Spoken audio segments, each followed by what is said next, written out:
What is up, everybody? Svenddiesel here with Sportsman's Warehouse. We're tying the simple sow bug.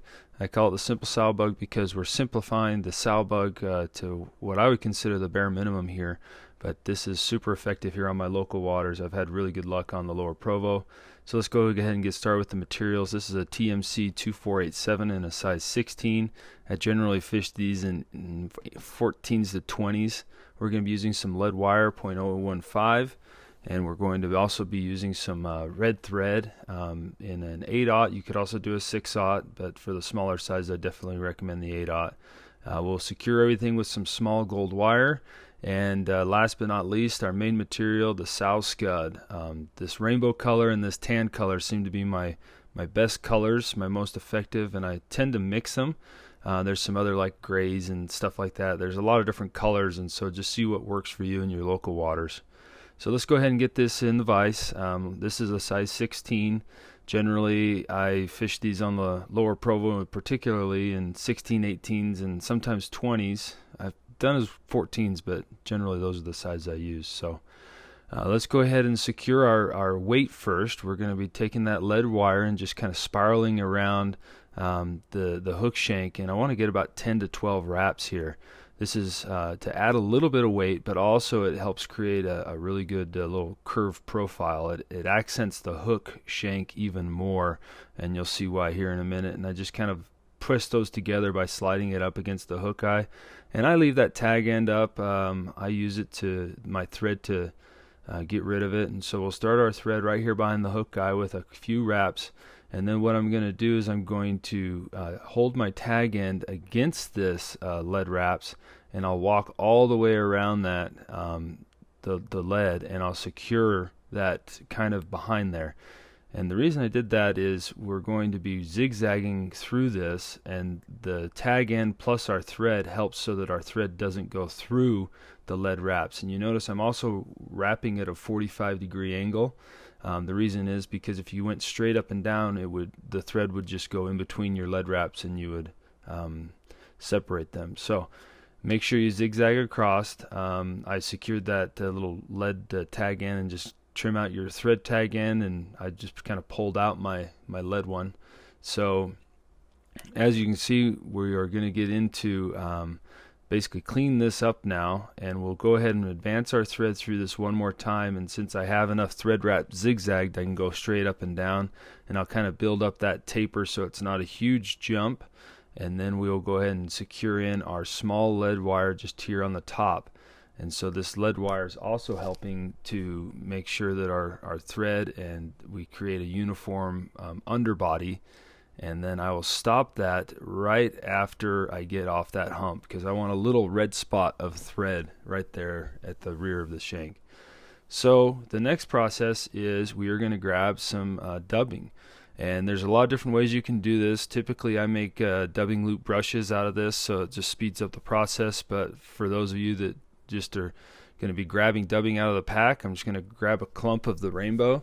And like I said, I do about 2 parts to maybe 3 parts of the rainbow to every 1 of the tan. So we've got a 2-to-1 or 3-to-1 ratio. I really like that rainbow, especially when it gets hit with that ultraviolet light, which accents, some of those colored fibers. I think it does make a difference on some days in the water, and that's why I prefer to have that. And so I'm just mixing it in my hands, just pulling it out and restacking it. And we are going to just be spinning this on. You can apply a little bit of wax thread if you struggle to get this dubbing on, but just make it a really nice tight loop. And we will probably do this in, I'm guessing 2 sections, but maybe I'll get by with just 1. And so I've got a really small taper there at the back, and then I'll just advance my thread, keeping that dubbing really tight, and just laying that down in a nice thick, even way. It's going to appear a little bit bigger than it will when we're finished, because we're going to, of course, brush it out and make it look really, really buggy. So just go ahead and apply a little bit more dubbing, and we will probably finish on this one right here. I think I'll make it all the way up, so you can see I'm getting a little thick there, and we're kind of mimicking that curved profile. And then as you get up here towards the eye, don't crowd your eye. We're going to be using about a half an eye length of thread to create a red hot spot similar to the Utah killer bug, I think, is the pattern that does that. And so we'll go ahead and spiral our wire up through, getting one wire wrap right there behind. If you remember, that's where the first lead wrap was. And then I'll secure that next dubbing as I work my way up. I try to get about 5 to 6 wraps working my way up just to create a nice segmentation. And also it helps to keep that dubbing in as well when we brush it out. So secure that wire with a couple wraps in front of and behind. Maybe get your thread a little tight and really just crank on that. And we're just going to build a little hot spot red head here. And sometimes I fish these in using orange thread or pink thread, but orange, pink, or red seem to be my go-to colors for this particular pattern. And let's do a little whip finish. I kind of slipped off there, but that should be nice and secure because we're going to be adding a little bit of resin, and then we'll just spiral out our wire. So this that looks more like a Utah killer bug right now, but what we're going to do is I didn't like how that fell off, so I'll go ahead and do one more whip finish and build up an even bigger head. I like that even better. So what we're going to do is we're going to basically brush the heck out of this. I've got a little stainless steel brush.